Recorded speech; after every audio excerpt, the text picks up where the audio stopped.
Zerkov Prime had not seen war in over 3 centuries. Its skies shimmered with the controlled glow of orbital traffic, its people moved in rigid synchrony, and the Imperial spire pierced the clouds with the authority of absolute dominance. And then, for precisely 1.2 seconds, everything changed. A ship appeared, immense, black as the void, angular in a way that defied Zarkathi architectural norms. It hovered in high orbit above the Imperial Palace. Every defense system lit up. Alarms wailed. Psychic sentinels howled as they felt nothing, no intent, no emotion, just a void of presence. And before a single missile could lock, before even the Emperor could demand its destruction, the ship vanished. Not jumped. Vanished. In the throne room, chaos ruled. "Replay the feed," roared General Siren Voss, his plated armor humming with agitation. That was no ghost, it was a ship, damn it. Real metal. Someone tell me who it belonged to. The Imperial Vizier struggled to maintain decorum, golden robes fluttering as the holoscreen flickered on. The room darkened, and there it was, an object the size of a city block, hanging above Zerkov Prime like a guillotine. No insignia. No heat signature.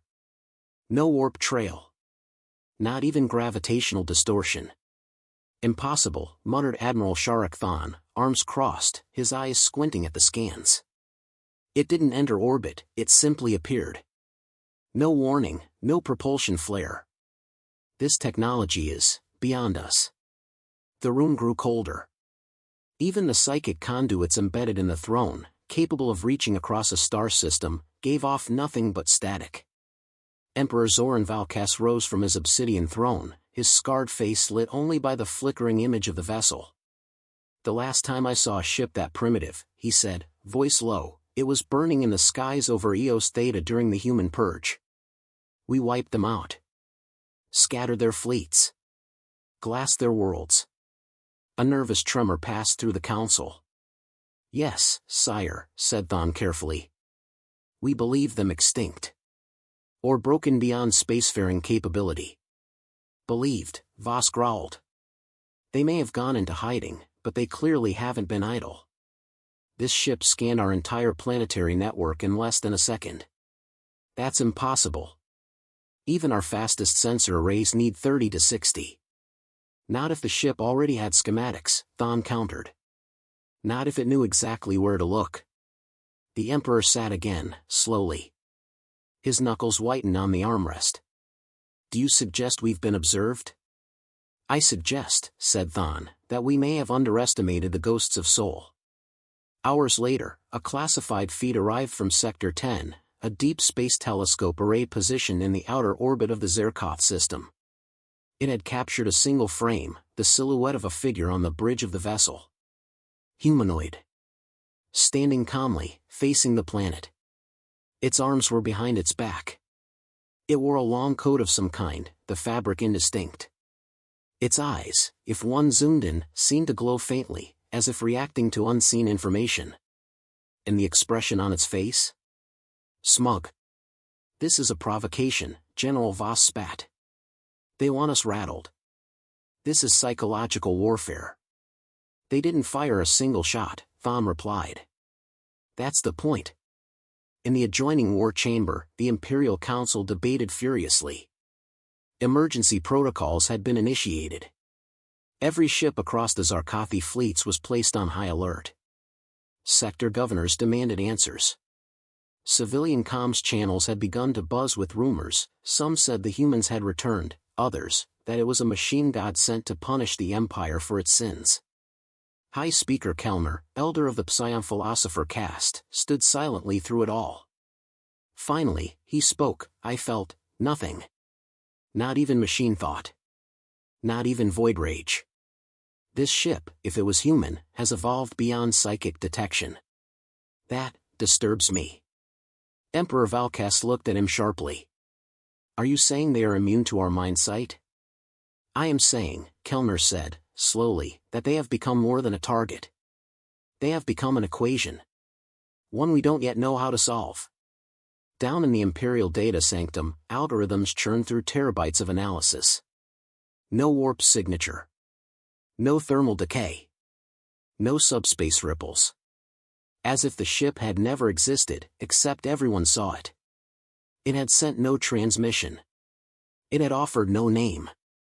Then, at 3:07 Zarkathi prime time, every encrypted console in the sanctum flickered to life. A single line of code appeared across all systems. You left the back door open. Then, a symbol. A broken Earth emblem, reforged, rings of binary orbiting the old Terran globe like moons. Admiral Thon was the first to speak during the recall meeting. It's a message. Not a declaration of war. A warning. From a race that should be extinct, Voss barked. No, Thon said, turning to face the Emperor. From a race we taught to fear. One that didn't die, but learned. Valkes rose slowly. Then we'll learn, too. Mobilize all shadow fleets. Dispatch ghost probes to every human-aligned system we believe defunct. And reactivate Project Cinderfall. At the mention of that ancient contingency, even Voss paused. Sire.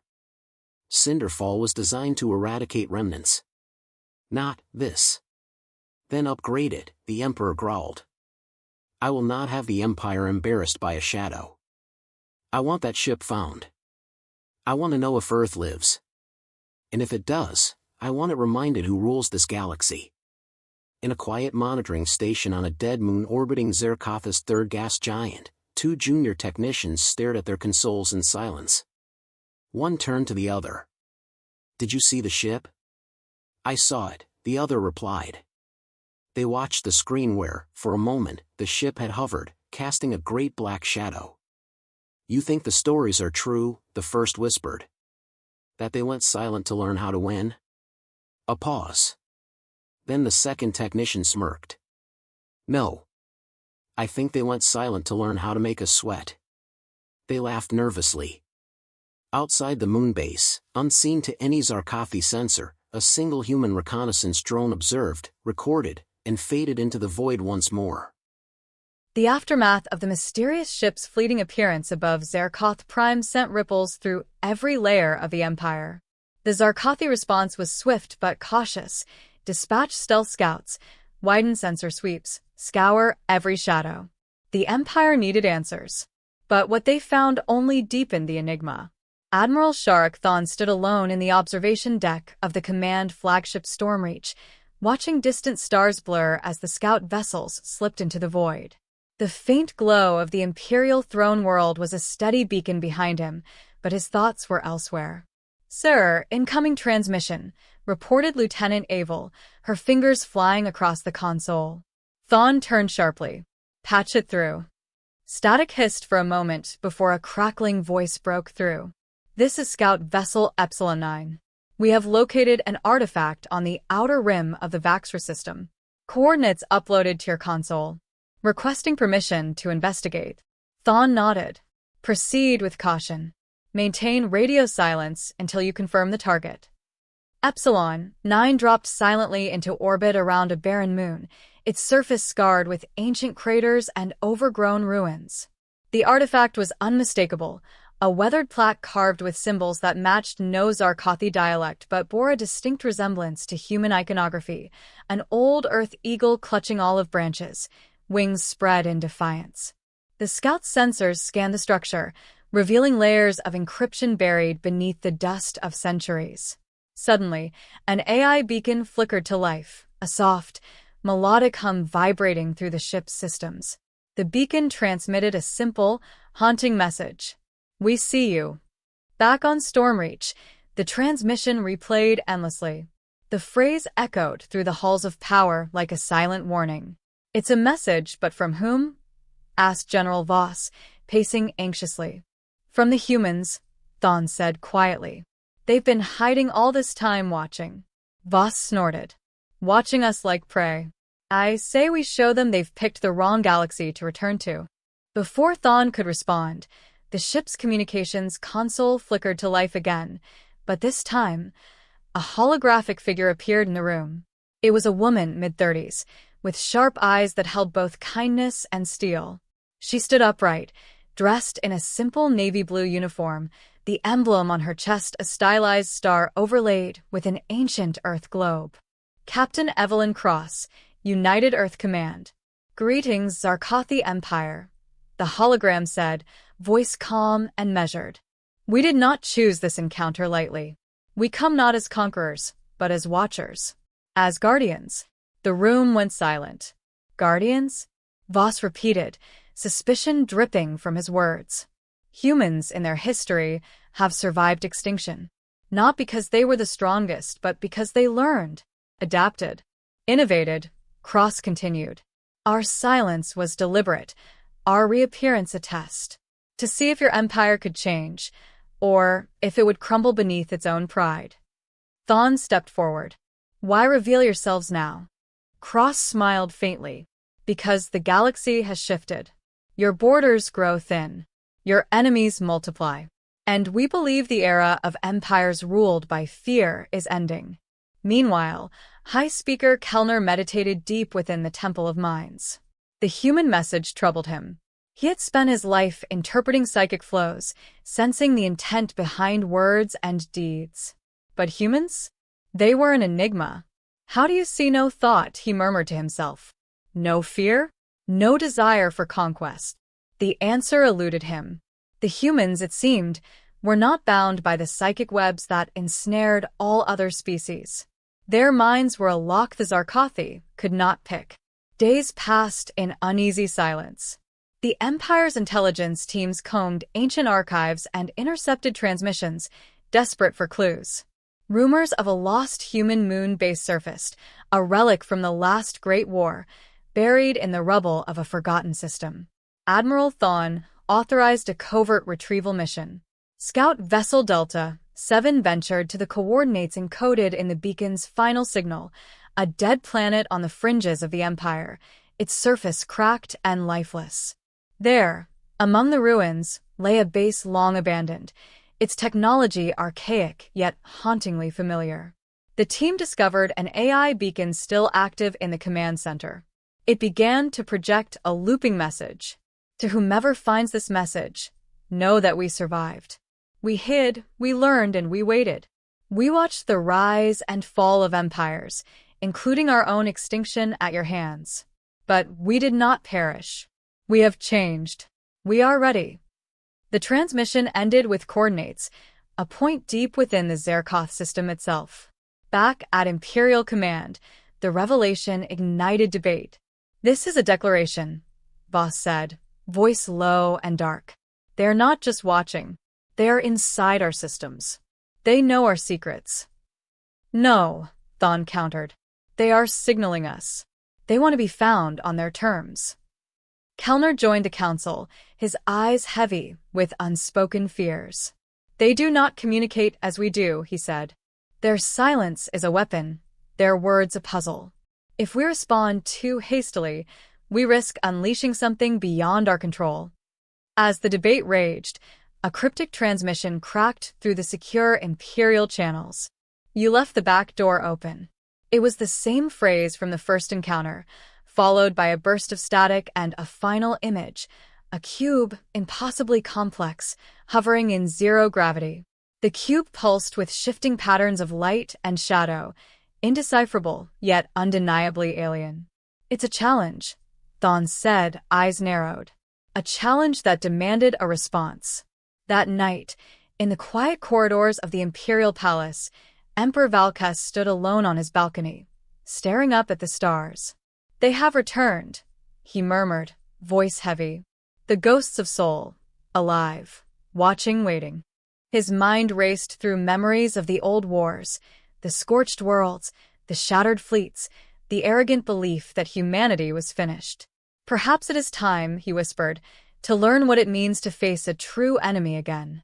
Meanwhile, far from the Empire, on the bridge of the unseen human flagship, Captain Evelyn Cross stood before her crew, her gaze steely. We have tested the waters, she told them. The Zarkothi believe themselves gods, untouchable. They have forgotten the value of fear, the cost of underestimating an enemy. Her officers nodded solemnly. We do not seek war, but we will not be erased again. Our silence was our shield. Now we're the sword. Outside the viewport, the stars gleamed cold and distant. The game had begun. The Empire's calm shattered like glass. The arrival of humanity, not as ghosts, but as an undeniable, living threat, ignited a firestorm within the Zarkothi command. After centuries of complacency and supremacy, the galactic rulers faced a new reality, a foe whose unpredictability shattered every assumption. The Imperial War Room, Zarkoth Prime. Admiral Sharak Thon leaned over the holomap projected above the polished obsidian table. Red blips marked Imperial fleets, dark blue dots represented human-controlled sectors, and a jagged line, almost fractal in its irregularity, marked the new frontier. We cannot contain them with brute force, Thon stated firmly. They use speed, stealth, and cunning. Their technology is alien, even to us. General Siren Voss slammed his gauntlet fist against the table.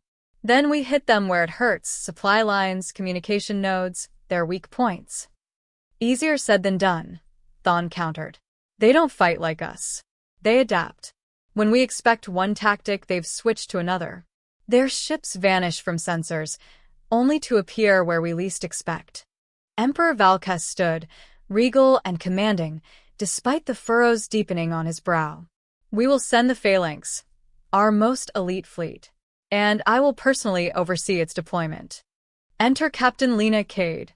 On the outskirts of Zarkoth Prime, in the bustling starport of Kasara, Captain Lena Cade checked her gear with methodical precision. Her ship, the Vanguard, was one of the Empire's fastest scout vessels, designed for reconnaissance and strike missions. Lena was young for her rank, but already legendary for her ruthless efficiency and uncanny ability to predict enemy moves. Her cold blue eyes betrayed little emotion, but her crew knew the truth. Beneath the steely surface was a mind that never rested, constantly calculating. Her second-in-command, Lieutenant Jorik Tal, approached, voice low. Intel says the humans have been spotted near the Clyrath Nebula. Reports of sudden energy fluctuations and stealth vessel signatures. Lena nodded. We'll find out what they're hiding. Prepare the ship for immediate jump. The unknown frontier. The Vanguard slipped through hyperspace into the nebula's dense cloud of ionized gases. Sensors struggled, flickering wildly. Suddenly, alarm screamed. Contact! Jorik shouted. Multiple contacts emerging from stealth. From the swirling chaos, human ships materialized, sleek, angular, with hulls that shimmered and pulsed with an almost organic light. Engage evasive maneuvers. Lena commanded, fingers dancing over the controls. The Vanguard twisted and darted, firing bursts of plasma that sizzled harmlessly against the human ship's adaptive shields. Human vessels retaliated with precision strikes aimed not at destruction but disruption, EMP pulses, sensor jammers, and decoys that folded space itself. Lena realized something unsettling. The humans weren't merely fighting to win, they were rewriting the rules of engagement. The clash. The battle was a blur of light and shadow, a deadly dance of technology and tactics. For every strike the Empire delivered, the humans had a counter. For every sensor lock, a ghost ship vanished into the void. Despite their superior numbers, the Zarkothi fleet found itself outmaneuvered and outwitted. Lena shouted, "Fall back. Fall back to Rendezvous Point Zeta 4. As the fleet retreated, Lena's mind raced. Who are these humans? She muttered. They fight like predators, but with the patience of scholars. Back at Imperial Command, Emperor Valkas received the news with grim silence. They've breached our borders, General Voss reported. And they did it without firing a single lethal shot. Thon stepped forward. This is a war of shadows and minds. If we respond with brute force alone, we lose. Valkas's gaze was steel. Then we adapt. He turned to Kellner, the Psion philosopher. Can the mind readers penetrate their silence? Kellner shook his head slowly. Their mental signature is fragmented, like shattered glass. We cannot grasp their collective intent. Then we must learn their language, their ways.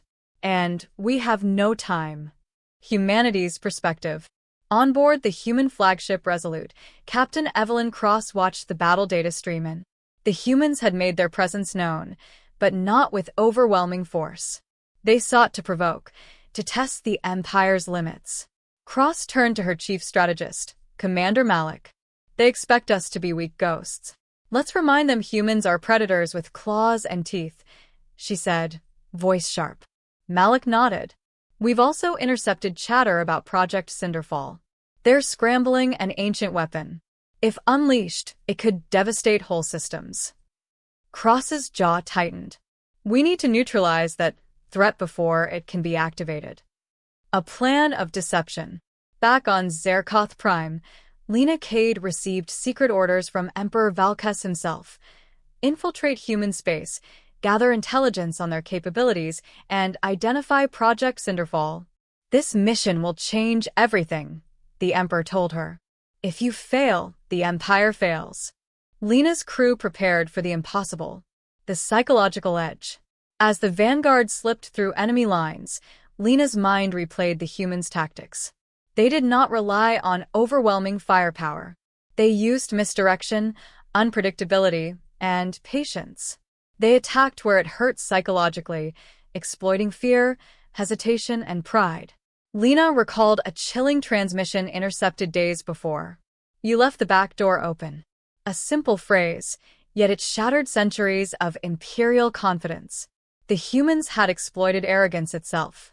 A moment of camaraderie. In the dim light of the Vanguard's mess hall, Lena and Jorik shared a rare moment of quiet. Do you think we can win? Jorik asked. Lena smiled thinly. We don't win by being stronger. We win by being smarter. By refusing to be predictable. Their camaraderie was a fragile shield against the storm to come. Cliffhanger. As the chapter closed, Lena's ship intercepted a coded transmission deep within the human systems, a cryptic warning and coordinates for a rendezvous point beyond the reach of any Imperial fleet. The message ended with a haunting phrase, spoken in an ancient Earth tongue. Prepare yourselves. This is only the beginning. The stars seemed colder, emptier as the war crept closer to its climax. The Zarkothi Empire teetered on the brink, its ancient pride battered by an adversary who refused to play by the old rules.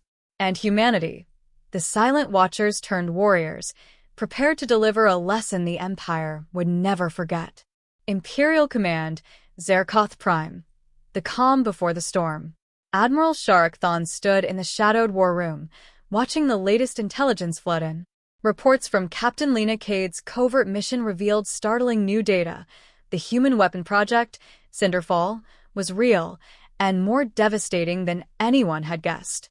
This is no ordinary superweapon, Thon said grimly. It's a quantum destabilizer, capable of unraveling entire star systems at the subatomic level. General Siren Voss slammed his fist down. If they deploy this, entire sectors will go dark. Billions dead. The Emperor's voice, cold and unwavering, cut through the tension. We must strike first. Deny them the initiative. Captain Lena Cade, on the edge. Lena's ship, the Vanguard, drifted in the shadows near the designated coordinates deep in human-controlled space. Her crew had infiltrated the heart of the human operations, their sensors picking up faint signals from a concealed asteroid base, the site of Cinderfall's final assembly. Prepare boarding teams, Lena ordered. We're going to end this. Her second-in-command, Lieutenant Jorik Tal, frowned. This is a suicide mission. They've anticipated us. Lena's icy gaze met his. Then we'll be the ghosts they never saw coming. Human flagship Resolute, strategy and sacrifice. Captain Evelyn Cross stood before her crew, projecting calm despite the storm raging outside. Project Cinderfall is our ultimate safeguard, she explained. But it's more than a weapon, it's a message. We fight not just with guns, but with hope, resilience, and the will to survive. Commander Malik stepped forward. The Empire will strike. We must be ready to sacrifice everything to protect this legacy. Cross nodded. We don't seek annihilation. We seek coexistence. But we will defend Earth and humanity's future at any cost. The assault. The silence of space shattered as the Zarkothi boarding party descended on the asteroid base. Energy blades hummed and plasma rounds lit the dark corridors as Vanguard's elite forces engaged human defenders. Lena moved like a shadow, precise and lethal. Yet the humans fought with relentless tenacity, their guerrilla tactics and improvised traps turning every room into a battlefield. In the control center, Lena confronted Captain Cross face-to-face for the first time. "Why reveal yourselves now?" Lena demanded. Cross's eyes held steady. "Because hiding in silence costs more than just time. It costs trust. And the galaxy needs to change." The turning point. Suddenly, an explosion rocked the base. The Empire's boarding team had triggered a failsafe. "Cinder Fall is activating," a human technician shouted. The weapons core began a deadly countdown, destabilizing quantum fields around the base. Lena and Cross exchanged a grim look. "We stopped this together," Cross said. "Unlikely alliance." Forced by necessity, the two leaders coordinated a desperate plan. Imperial engineers and human scientists worked side by side to dismantle the quantum destabilizer. Tensions ran high, old prejudices and fresh wounds simmering beneath every word. Yet amid chaos, respect blossomed. Cross smiled faintly. "Your people remind me of Earth's pioneers, relentless, stubborn, brilliant." Lena nodded. "And you remind me that even gods can be humbled." The climax. With seconds left, the combined team severed the core's energy flow. The countdown halted. Outside, Zarkothi and human ships coordinated a fierce defensive barrage against an incoming Imperial fleet, buying time for the fragile alliance. Amidst blaring alarms and flashing red lights, a new hope flickered. Aftermath and reflection. Back at Zarkoth Prime, Emperor Valkes convened the council. "We underestimated the humans," he admitted, voice heavy. "Not their strength, but their spirit." Admiral Thawne nodded. "This is not the end, but perhaps a new beginning." Epilogue: The HFY Spirit. Far beyond the Empire's reach, Captain Evelyn Cross gazed out at the stars from the Resolute's bridge. "We survived extinction," she said quietly. "We hid. We waited. Now we rise." Lena Cade, returning to the Imperial fleet, stood beside her captain on the Vanguard's bridge. "Maybe this is what the galaxy needed," she mused. "A reminder that even the mighty must adapt or fall." Cross smiled. "Humans don't just adapt. We redefine the rules." The stars gleamed brightly, and the galaxy would never be the same.